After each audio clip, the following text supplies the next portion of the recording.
যায়। এরপরে হজের নেকি আল্লাহ ফেরেশতাকে লিখতে বলবেন।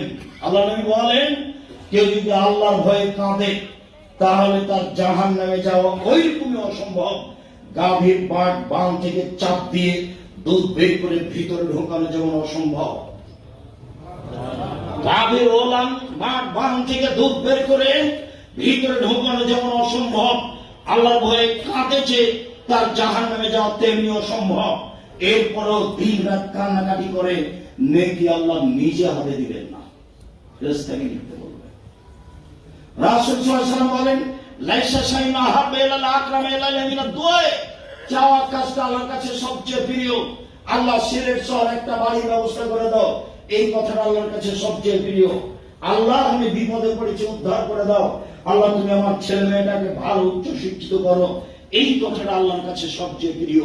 যে বলে না আল্লাহ তার উপরে অসন্তুষ্ট হন, দিন রাত যদি বলে তবে ওই নেকিটা আল্লাহ নিজে হাতে দিবেন না।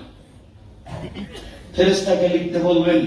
সিয়াম এমন একটা ইবাদত যার ফলাফল আল্লাহ নিজে হাতে দিবেন, কাউকে লিখতে বলবেন না। কি দিয়ে বুঝাই আমি আপনাকে সিয়াম কি জিনিস?